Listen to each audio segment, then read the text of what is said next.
السلام علیکم ورحمۃ اللہ وبرکاتہ۔ محترم ناظرین، ابھی میں نے آپ کے سامنے قیامت کی چھوٹی نشانیاں بیان کی۔ یہ وہ نشانیاں ہیں جن کے بارے میں نبی کریم صلی اللہ علیہ وسلم نے 1400 سال پہلے ہمیں اس کے بارے میں آپ صلی اللہ علیہ وسلم نے بتائی، اور یہ 1400 سال سے یہ نشانیاں ظاہر ہو رہی ہیں، قیامت کے یہ سنکیت ہمیں ملتے جا رہے ہیں۔ لیکن اس کے مقابلے میں کچھ بڑی نشانیاں ہیں، اور بڑی نشانیاں جب ظاہر ہوں گی، ان میں سے جب پہلی نشانی ظاہر ہوگی تو پہلی نشانی کے فوراً بعد دوسری، اس کے بعد تیسری، چوتھی، پانچویں، یہ ساری نشانیاں جو ہے ایک کے بعد دیگرے، ایک کے بعد میں دوسری نشانی، دوسری کے بعد میں تیسری نشانی، اس طریقے سے یہ ساری نشانیاں جو ہیں ظاہر ہوتی چلی جائیں گی، اور یہ قیامت کی بڑی نشانیاں ہیں۔ اور جب یہ ساری کی ساری نشانیاں ظاہر ہو جائیں گی تو پھر اس کے بعد قیامت قائم ہو جائے گا۔ ان نشانیوں میں سے پہلی نشانی جو ہے وہ ہے مہدی کا ظاہر ہونا۔ مہدی یہ نبی کریم صلی اللہ علیہ وسلم کی اولاد میں سے ہے۔ ان کا نام بھی نبی کریم صلی اللہ علیہ وسلم کے نام پہ ہوگا، اور ان کے والد کا نام بھی نبی کریم صلی اللہ علیہ وسلم کے والد کے نام پہ ہوگا، یعنی ان کا نام یا تو محمد یا احمد ہوگا ابن عبداللہ۔ یہ حضرت فاطمہ رضی اللہ تعالی عنہا کی اولاد میں سے ہوں گے، اور نبی کریم صلی اللہ علیہ وسلم نے ان کے بارے میں فرمایا کہ آخری زمانے میں خزانے کے پاس، اور یہ خزانہ جو ہے کعبے کے پاس کا خزانہ ہوگا، کہ 3 خلیفے کے بیٹے اس خزانے کو حاصل کرنے کے لیے لڑ رہے ہوں گے، اور کسی کو بھی وہ خزانہ نہیں ملے گا، کہ اسی دوران مشرق سے پورب سے ایک کالے پرچم کے نیچے بہت سارے لوگ حملہ کرنے کے لیے آئیں گے، اور اس طریقے سے مسلمانوں کا قتل عام کریں گے کہ اس سے پہلے کسی بھی قبیلے کا قتل نہیں ہوا ہوگا۔ اور پھر اسی حدیث کے اندر نبی کریم صلی اللہ علیہ وسلم نے فرمایا کہ جب تم انہیں دیکھنا، یعنی مہدی کو دیکھنا، تو ان کے ہاتھ پہ بیعت کر لینا، چاہے اس کے لیے تمہیں برف، یعنی چاہے تمہیں اس کے لیے سرین کے بل برف پر ہی چل کے کیوں نہ جانا پڑے، لیکن ان کی ہاتھ پہ بیعت کر لینا۔ ان کے ظاہر ہونے کے بعد میں اس دنیا کے اندر امن و امان ہوگا، زمین اپنے خزانے کو نکالے گی، آسمان سے برکتیں نازل ہوں گی، اور اس طریقے سے لوگ امن و امان کے اندر ہوں گے کہ اسی دوران دجال نکل آئے گا۔ اور دجال کا فتنہ یہ سب سے بڑا فتنہ ہوگا، بلکہ قیامت کے دن تک اس سے بڑا کوئی بھی فتنہ نہیں ہوا ہوگا۔ اور یہ اتنا بڑا فتنہ ہوگا، آپ اس کا اندازہ اس سے لگائیں گے کہ نبی کریم صلی اللہ علیہ وسلم نے فرمایا کہ ما من نبی الا وحذر قومہ، کہ کوئی بھی ایسا نبی نہیں مگر اس نے اپنی قوم کو اس کے فتنے سے ضرور ڈرایا۔ دجال یہ کانا ہوگا، اور ایک آنکھ کی اس کی روشنی نہیں ہوگی۔ اللہ تبارک و تعالی اس کو بہت ساری چیزیں عطا کیے ہوگا کہ جس کی وجہ سے وہ لوگوں کو اپنے دجل کی طرف، اپنی جھوٹ کی طرف لوگوں کو بلائے گا، اور لوگ اس کی بات کو آسانی سے قبول کر لیں گے۔ لیکن جو جاننے والے ہوں گے، جو عالم ہوں گے، جن کے پاس دین کا علم ہوگا وہ اس کی بات میں کبھی بھی نہیں آئیں گے۔ نبی کریم صلی اللہ علیہ وسلم نے فرمایا دجال کے بارے میں، آپ صلی اللہ علیہ وسلم نے فرمایا کہ یہ مشرق سے نکلے گا، اصبہان سے یہ نمودار ہوگا، اور اس کے ساتھ اصبہان کے 70,000 یہودی اس کے ساتھ ساتھ ہوں گے۔ اصبہان یہ ابھی ایران کے اندر پڑتا ہے اور یہاں پہ ابھی بھی یہودی آباد ہیں، لیکن جس وقت یہ اصبہان سے نکلے گا اس وقت 70,000 یہودی اس کے ساتھ ہوں گے، اور پوری دنیا کے اندر یہ فتنہ اور فساد کو عام کرے گا، لوگوں کے درمیان قتل و غارت گری کرے گا، اور لوگوں کو جا کر اپنی عبادت کے لیے، اپنی الوہیت کے لیے لوگوں کو دعوت دے گا اور کہے گا کہ میری عبادت کرو، مجھے اپنا رب مانو۔ لیکن نبی کریم صلی اللہ علیہ وسلم نے فرمایا کہ یہ کانا ہوگا، اور اللہ تبارک و تعالیٰ کانا نہیں ہے۔ اس کی دونوں آنکھوں کے بیچ کفر لکھا ہوگا، کافارا، اور ہر کوئی اس کو پڑھ سکتا ہے، جو چاہے پڑھا ہوا ہو، جو ان پڑھ ہو، سارے کے سارے اس کو پڑھیں گے۔ تو اس طریقے سے اس کی نشانی بالکل واضح ہوگی۔ یہ ربوبیت کا دعویٰ کرے گا، اپنے بھگوان ہونے کا دعویٰ کرے گا، لیکن یہ تو جھوٹا ہے، کذاب ہے، یہ کانا ہوگا، اللہ تبارک و تعالیٰ کانا نہیں ہے۔ اور اسی طریقے سے اللہ تبارک و تعالیٰ اسے بہت ساری خوارق العادہ جو چیزیں ہوتی ہیں وہ ساری کی ساری چیزیں اللہ تبارک و تعالیٰ دیے ہوا ہوگا۔ اس کے پاس نہریں ہوں گی، اس کے پاس روٹی کے پہاڑ ہوں گے، اس کے پاس جو ہے آگ ہوگی، جو اس کے پانی کے اندر داخل ہوگا تو گویا کہ وہ آگ کے اندر داخل ہوا اور اس کے سارے اعمال برباد ہو جائیں گے، اور جو اس کے آگ کے اندر داخل ہوا تو گویا کہ وہ پانی کے اندر داخل ہوا، اور پھر اللہ تبارک و تعالیٰ اس کے سارے اعمال کو قبول کر لے گا۔ یہ لوگوں کے پاس آئے گا اور انہیں اپنی اطاعت کے لیے، اپنی فرما برداری کے لیے ان کو دعوت دے گا اور کہے گا کہ مجھے اپنا رب مانو۔ لوگ اس کی بات کو مانیں گے، پھر یہ حکم دے گا آسمان کو تو آسمان سے بارش ہونے لگے گی، زمین کو حکم دے گا تو زمین سے پیداوار شروع ہو جائے گی، زمین اپنی پیداوار کو نکالنے لگے گی، اور اس طریقے سے لوگ جو ہے اس کے ماننے والے جو ہوں گے وہ خوشحال ہو جائیں گے۔ دوسرے لوگوں کے پاس آئے گا، آ کر انہیں اپنی عبادت کی دعوت دے گا، وہ لوگ اس کی دعوت کو قبول نہیں کریں گے، پھر زمین کو حکم دے گا، وہ اپنی پیداوار روک لے گی، آسمان کو حکم دے گا، آسمان سے بارش نہیں ہوگی۔ اس طریقے سے یہ لوگ قحط سالی کے اندر مبتلا ہو جائیں گے، قحط زدہ ہو جائیں گے۔ نوجوانوں کو یہ دو حصوں کے اندر چیر دے گا، پھر اس کے بعد میں کہے گا کہ آپس میں مل جاؤ تو وہ مل جائیں گے۔ اس طریقے سے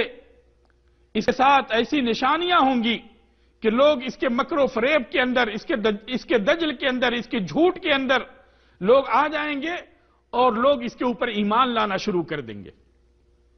اور یہ سب سے بڑا فتنہ ہوگا۔ اس سے بڑا فتنہ قیامت تک کوئی دوسرا فتنہ نہیں ہوگا۔ یہ زمین کے اندر 40 دن تک رہے گا۔ نبی کریم صلی اللہ علیہ وسلم نے فرمایا یوم کسنہ، اس کا ایک دن جو ہے یہ سال کے برابر ہوگا، وہ یوم کشہر، اور دوسرا دن مہینے کے برابر ہوگا، اور تیسرا دن کا اسبوع ہفتے کے برابر ہوگا، اور باقی دن جو ہے تمہارے عام دنوں کی طرح سے ہوگا۔ ان 40 دنوں کے اندر یہ دنیا کے ہر چپے کا سفر کرے گا اور ہر جگہ جا کر لوگوں کو اپنے فتنے کے اندر مبتلا کرے گا، لیکن اس دنیا کے اندر 2 ایسے شہر ہیں جس کے اندر وہ داخل نہیں ہو پائے گا، ایک مکہ ہے اور ایک مدینہ۔ ان دونوں شہروں کے اندر داخل ہونا چاہے گا، لیکن اس کے ہر گزرگاہ پہ اللہ تبارک و تعالیٰ نے فرشتوں کو مقرر کر رکھا ہے، اور وہ وہاں سے اندر داخل نہیں ہو سکتا.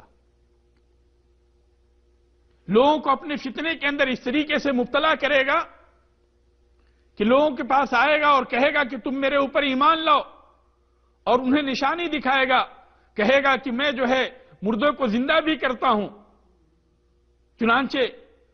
وہ لوگوں کے پاس آئے گا اور کہے گا کہ اگر ہم تمہارے باپ دادا کو زندہ کر دیں تو کیا تم ایمان لاؤ گے؟ اور اس طریقے سے حکم دے گا ان کے باپ دادا کو زندہ ہونے کے لیے. شیطان جو ہے ان کے باپ دادا کی شکل اختیار کر کے وہاں پہ حاضر ہو جائے گا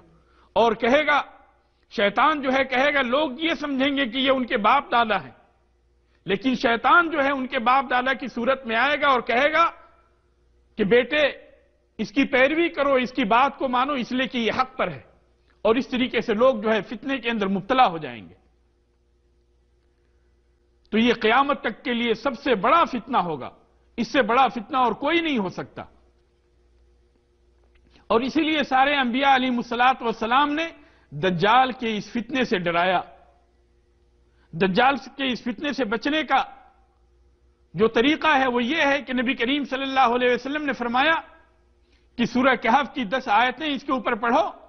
یا تو شروع کی، اور بعض روایتوں کے اندر آتا ہے کہ اخیر کی 10 آیتیں پڑھیں گے تو اللہ تبارک و تعالیٰ اس کے فتنے سے ہمیں محفوظ رکھے گا. اور اسی طریقے سے ہر نماز کے اندر بھی نبی کریم صلی اللہ علیہ وسلم نے دجال کے فتنے سے پناہ مانگنے کا حکم دیا. مسیح الدجال کے فتنے سے پناہ مانگنے کے لیے نبی کریم صلی اللہ علیہ وسلم نے ہمیں حکم دیا کہ ہر نماز کے اندر ہم اس کے فتنے سے پناہ مانگیں. اور اسی طریقے سے انسان کو جب دین کا علم ہوگا تو اس علم کی وجہ سے اس کے فتنے سے محفوظ ہو جائے گا، اس کے فتنے کے اندر مبتلا نہیں ہوگا. لیکن اگر انسان جاہل ہے تو پھر ایسی صورت میں اس کے فتنے کے اندر مبتلا ہو جائے گا. اس کے اکثر ماننے والے جو ہے یہودی ہوں گے، دیہاتی لوگ ہوں گے، عورتیں ہوں گی، اور اس کا فتنہ بھی عام ہی ہوگا کہ اسی دوران اللہ تبارک و تعالیٰ عیسیٰ علیہ السلام کو دمشق کے اندر پوربی مینارے، سفید مینارے کے پاس اللہ تبارک و تعالیٰ انہیں نازل کرے گا. عیسیٰ علیہ السلام آسمان سے 2 فرشتوں کے اوپر ٹیک لگائے ہوئے، ان کے کندھے پہ ہاتھ رکھے ہوئے نیچے نازل ہوں گے. وہ فجر کا وقت ہوگا اور سارے کے سارے لوگ فجر کی نماز کے لیے وہاں پہ اکٹھے ہوں گے. نبی کریم صلی اللہ علیہ وسلم نے فرمایا کیف انتم اذا نزل ابن مریم فیکم وامامکم منکم، کہ اس وقت تمہاری کیا شان ہوگی کہ جب ابن مریم تمہارے پاس نازل ہوں گے اور امام تمہیں میں سے ہوگا. لوگ کہیں گے عیسیٰ علیہ السلام کو کہ آگے بڑھی، آپ ہماری امامت کرائیے. لیکن عیسیٰ علیہ السلام آگے نہیں بڑھیں گے، بلکہ جو امام ہوں گے وہی جو ہے امامت کرائیں گے، اور ان کی امامت میں یہ پیچھے نماز پڑھیں گے. پھر اس کے بعد عیسیٰ علیہ السلام اس کی تلاش میں نکلیں گے، دجال کی تلاش میں نکلیں گے، اور دجال جو ہے پوری دنیا کے اندر فتنہ اور فساد پھیلا رہا ہوگا، لوگوں کا قتل عام کر رہا ہوگا، لوگوں کو اپنے فتنے کے اندر مبتلا کر رہا ہوگا. کہ عیسیٰ علیہ السلام کی ملاقات اس سے فلسطین کے اندر ہوگی. فلسطین کے اندر باب لد کے پاس عیسیٰ علیہ السلام کی اس سے ملاقات ہوگی، اور جو ہی یہ عیسیٰ علیہ السلام کو دیکھے گا نمک کی طرح سے پگھلنا شروع ہو جائے گا. لیکن عیسیٰ علیہ السلام کہیں گے کہ نہیں، تمہیں جو ہے مجھے نیزے سے مارنا ہے. اور پھر عیسیٰ علیہ السلام اس کے اوپر نیزہ چلائیں گے اور اس کے بعد اسی کے اندر وہ مر جائے گا، اور اس طریقے سے عیسیٰ علیہ السلام اس کا خاتمہ کریں گے. پھر وہ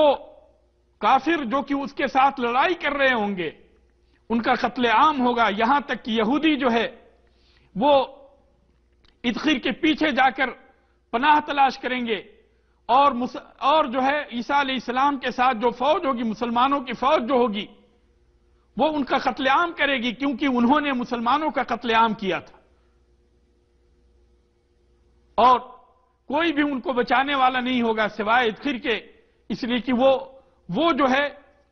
ان کے بارے میں نہیں بتائے گا. باقی جتنے بھی پیڑ پودے جو کچھ بھی ہوں گے وہ سب کے سب کہیں گے کہ آؤ یہاں پہ یہودی. وہ ان کے بارے میں بتائیں گے, ان کے بارے میں خبر دیں گے. تو یہ دجال کا فتنہ جو ہے سب سے بڑا فتنہ ہوگا, اور اس کے ساتھ جو لوگ ہوں گے وہ لوگ پوری دنیا کے اندر فتنہ اور فساد کو پھیلائیں گے. لیکن اللہ تبارک و تعالیٰ اس فتنے کا خاتمہ عیسیٰ علیہ السلام کے ذریعے کرے گا. پھر اس کے بعد اللہ تبارک و تعالیٰ عیسیٰ علیہ السلام کو اس روئے زمین کے اوپر 7 سال تک زندہ رکھے گا, اور ان کے زمانے میں ہر طرح کی برکت بالکل عام ہو جائے گی. چاروں طرف برکت ہی برکت ہوگی, اور لوگ اسی برکت کے اندر برکت سے فائدہ اٹھا رہے ہوں گے, اور سارے کے سارے لوگ اسلام کے اندر جوک در جوک داخل ہوتے جائیں گے. عیسیٰ علیہ السلام جو ہے صلیب کو توڑ دیں گے, خنزیر کا قتل کر دیں گے. یہ لوگ عیسائی جو کہ خنزیر کا گوشت کھاتے ہیں, سور کا گوشت کھاتے ہیں, حدیث کے اندر آتا ہے کہ اس وقت عیسیٰ علیہ السلام خنزیر کا قتل کر دیں گے اور کہیں گے کہ کیا میں نے تمہیں اس چیز کا حکم دیا تھا کہ تم سور کا گوشت کھاؤ. تو اس طریقے سے دین کی دعوت عام ہوتی رہے گی, اور لوگ جو ہے دین کے اندر داخل ہوتے رہیں گے کہ اسی وقت جو ہے, اسی بیچ جو ہے یہ خبر آئے گی کہ یاجوج اور ماجوج نکل آئے ہیں, اور ان کا فتنہ بھی بہت ہی بڑا فتنہ ہوگا. یاجوج اور ماجوج جن کو کہ ذوالقرنین نے جن کے اوپر جو ہے دیوار بنائی تھی اور اس کے پیچھے ان کو جکڑ دیا تھا, اور یہ اس وقت سے اس دیوار کو چاٹ رہے ہیں, تھوڑا سا باقی ہوتا ہے. ہر دن شام کو تھوڑا سا جب باقی رہتا ہے تو کہتے ہیں کہ چلو کل اس کو چاٹ کے ختم کریں گے, لیکن اس وقت وہ اس دیوار کو توڑنے میں کامیاب ہو جائیں گے, اور جیسے ہی اس دیوار کو توڑیں گے چاروں طرف سے وہ حملہ آور ہوں گے, اور زمین کے اوپر فتنہ اور فساد کو عام کریں گے. ساری کی ساری چیزیں کھا جائیں گے, ہر طرف سے پانی کو پی جائیں گے, اور ان کی تعداد اتنی بڑی ہوگی کہ اس کا اندازہ بھی نہیں لگا سکتے. حدیث کے اندر آتا ہے کہ بحر تبریہ کے پاس سے یہ لوگ گزریں گے, جو کہ فلسطین کے پورب میں ہے, شرق کے اندر ہے, اور وہاں سے جب یہ لوگ گزریں گے تو پورے کے پورے بحر کے پانی کو, سمندر کے پانی کو یہ لوگ پی جائیں گے. اس بحیرہ کے پانی کو مکمل طور پہ پی جائیں گے, جس کی لمبائی 30 کلومیٹر ہے اور چوڑائی 4 کلومیٹر ہے, یعنی 120 اسکوائر کلومیٹر کے پانی کو یہ لوگ ختم کر دیں گے. اسی سے آپ اندازہ لگا سکتے ہیں کہ ان کی تعداد کتنی زیادہ ہوگی.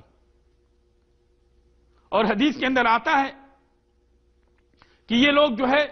اس کے پورے پانی کو پی جائیں گے, اور آخری میں آنے والے جب سوال کریں گے پانی کے بارے میں تو وہ لوگ کہیں گے کہ سننے میں آیا تھا کہ یہاں پہ پانی تھا.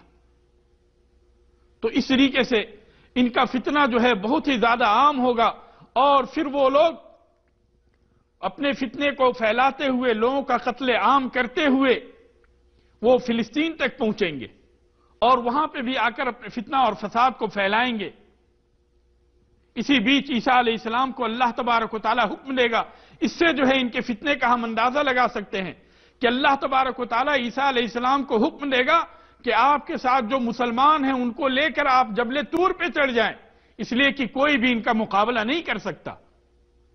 پھر عیسیٰ علیہ السلام سارے لوگوں کو لے کر جبل طور کے اوپر چڑھ جائیں گے, اور وہاں پہ انہیں خبر ملے گی ان کے فتنے اور فساد کی, اور کس طریقے سے یہ لوگ قتل عام کر رہے ہیں, کس طریقے سے فساد پھیلا رہے ہیں. تو وہاں پہ عیسیٰ علیہ السلام اور مسلمان مل کے دعا کریں گے کہ اللہ تبارک و تعالیٰ تو ان کے فتنے سے ہمیں نجات دے. تو اللہ تبارک و تعالیٰ ان کے لیے ایک کیڑے کو بھیجے گا, نغف. اس کیڑے کو اللہ تبارک و تعالیٰ بھیجے گا, اور اس کیڑے کی وجہ سے یہ سارے کے سارے ایک ہی رات کے اندر مر جائیں گے. دنیا کے لوگ ان کا مقابلہ نہیں کر سکتے, کوئی بھی ان کا مقابلہ نہیں کر سکتا. لیکن اللہ تبارک و تعالیٰ عیسیٰ علیہ السلام اور ان کے ساتھ جو مسلمان ہوں گے, اللہ تبارک و تعالیٰ ان کی دعا کو قبول کرے گا, اور ایک کیڑے کو بھیجے گا جس کے ذریعے سے یہ سارے کے سارے مر جائیں گے. پھر اللہ تبارک و تعالی ایک چڑیے کو بھیجے گا جو کہ اونٹ کے گردن کے برابر اس کی یعنی لمبائی ہوگی, اور اللہ تبارک و تعالی ان کے ذریعے سے ان کو کہیں دوسری جگہ لے جا کے پھینکوا دے گا. پھر اللہ تبارک و تعالی بارش نازل کرے گا اور زمین بالکل صاف ہو جائے گی اور برکتیں بالکل عام ہو جائیں گی. اور یہاں تک کہ حدیث کے اندر آتا ہے کہ ایک انار کے چھلکے کے ایک انار کے ذریعے سے 9 لوگ جو ہے ایک انار سے کھا لیں گے, اور ایک انار کے چھلکے میں 9 لوگ جو ہے سایہ حاصل کر لیں گے. تو اس طریقے سے برکت عام ہو جائے گی. پھر اس کے بعد عیسیٰ علیہ السلام کی وفات ہو جائے گی, اور وفات ہونے کے بعد میں اللہ تبارک و تعالیٰ پھر شیطان کو بھیجے گا, اور شیطان لوگوں کو برائی کی طرف لے کر آئے گا, اور پھر لوگ جو ہے برائی کے اندر مبتلا ہوتے چلے جائیں گے کہ اللہ تبارک و تعالیٰ انہیں زمین کے اندر دھسا دے گا. سب سے پہلے پورب کے اندر دھسائے گا, پھر اس کے بعد میں پچھم کے اندر دھسائے گا, پھر اس کے بعد میں جزیرت العرب کے اندر اللہ تبارک و تعالیٰ انہیں دھسائے گا, اور اس کے بعد اللہ تبارک و تعالیٰ دھوئیں کو بھیجے گا, اور یہ دھواں جو ہے پوری زمین کے اوپر یہ دھواں پھیل جائے گی. اس سے مسلمانوں کو تو صرف تھوڑی سی تکلیف ہوگی, لیکن جو کافر ہوں گے وہ بہت ہی زیادہ پریشانی کے اندر مبتلا ہوں گے. پھر اس کے بعد اللہ تبارک و تعالیٰ سورج کو پچھم سے نکالے گا, مغرب سے اللہ تبارک و تعالیٰ سورج کو نکالے گا. ہمیشہ سورج جو ہے پورب سے نکلتا ہے, لیکن اللہ تبارک و تعالیٰ قیامت کے قریب سورج کو پچھم سے نکالے گا, اور جب لوگ سورج کو پچھم سے نکلتے ہوئے دیکھیں گے تو سارے کے سارے لوگ اسلام قبول کر لیں گے, لیکن اس وقت اسلام لانا فائدہ مند نہیں ہوگا. پھر اس کے بعد اللہ تبارک و تعالیٰ زمین سے ایک جانور کو نکالے گا, اور یہ جانور سارے لوگوں سے گفتگو کر رہا ہوگا, اور پوری زمین کے اندر گھوم گھوم کے لوگوں سے باتیں کرے گا. پھر اللہ تبارک و تعالیٰ اس جانور کو موت دے دے گا, اور اسی بیچ اللہ تبارک و تعالیٰ لوگوں کے دلوں سے جو ہے اللہ تبارک و تعالیٰ قرآن کو اٹھا لے گا, اور ہر وہ چیز جس کے اوپر اللہ تبارک و تعالیٰ کا نام ہوگا ان ساری چیزوں کو اللہ تبارک و تعالیٰ اٹھا لے گا, اور اخیر میں اللہ تبارک و تعالیٰ آگ کو بھیجے گا. یہ آگ جو ہے یمن سے نکلے گی, جو لوگوں کو چاروں طرف سے ہکا کر میدان محشر کے اندر زمین کے اوپر جو میدان محشر ہے شام کی زمین, وہاں یہ آگ سارے لوگوں کو ہکا کر لے کر آئے گی. اس وقت لوگوں کے 3 گروہ ہوں گے. ایک تو اللہ تبارک و تعالیٰ سے ڈرنے والے, خوف کھانے والے ہوں گے. دوسرے وہ لوگ ہوں گے کہ جو کہ اونٹوں پہ سوار ہو کر 2-2, 3-3, 4-4, 5-5, 10-10 یہ میدان محشر کی طرف جائیں گے. اور تیسرے یہ لوگ ہوں گے, کافر ہوں گے, مشرک ہوں گے, جنہیں آگ چاروں طرف سے ہکا کر میدان محشر کے اندر لے کر آئے گی. جہاں وہ رکیں گے وہاں رکے گی, جہاں وہ سوئیں گے وہاں وہ رات گزارے گی, اور جہاں وہ صبح کریں گے وہاں صبح کرے گی, جہاں وہ شام کریں گے وہاں شام کرے گی. اس طریقے سے ان سارے لوگوں کو, کافروں کو لے کر میدان محشر کے اندر شام کی زمین کے اوپر یہ آگ سارے لوگوں کو ہکاتے ہوئے لے کر آئے گی. اور وہیں پہ اللہ تبارک و تعالیٰ ایک ہوا بھیجے گا, جس ہوا کے ذریعے سے جتنے بھی مومن ہوں گے وہ سارے کے سارے مومن کو جب یہ ہوا پہنچے گی تو اس سے ان کا انتقال ہوگا. اور پھر قیامت اللہ تبارک و تعالیٰ جو شرار الناس ہیں, سب سے برے لوگ ہیں, اللہ تبارک و تعالیٰ ان کے اوپر قیامت کو قائم کرے گا. تو یہ قیامت کی نشانیاں تھی, اور یہ نشانیاں اس لیے بیان کی گئیں تاکہ آپ اس سے جو ہے نصیحت حاصل کریں, آخرت کے دن کے لیے اپنے آپ کو تیار کریں کہ یہ دن جو ہے آنے والا ہے, اور ایک نہ ایک دن ہم اس زمین سے, اس دنیا سے ختم ہونے والے ہیں. اللہ تبارک و تعالیٰ سے دعا ہے کہ اللہ تبارک و تعالیٰ ہمیں دین کے اوپر ثابت رکھے اور ہمیں ان نشانیوں سے سبق لینے کی توفیق عطا فرمائے. آمین. وآخر دعوانا الحمدللہ رب العالمین, والسلام علیکم ورحمۃ اللہ وبرکاتہ. رب العالمین تطيب أسعد قلوب الحياة بحبنا للدعوة لله رب العالمين تطيب أسعد قلوبا بالهداية والتقى ونر طريقي كي أراه يطيب. طيب الحياة بحبنا للدعوة لله رب العالمين. تطيب أسعد قلوبا بالهداية والتقى وأنر طريقي كي أراه يطيب وأنر طريقي كي أراه يطيب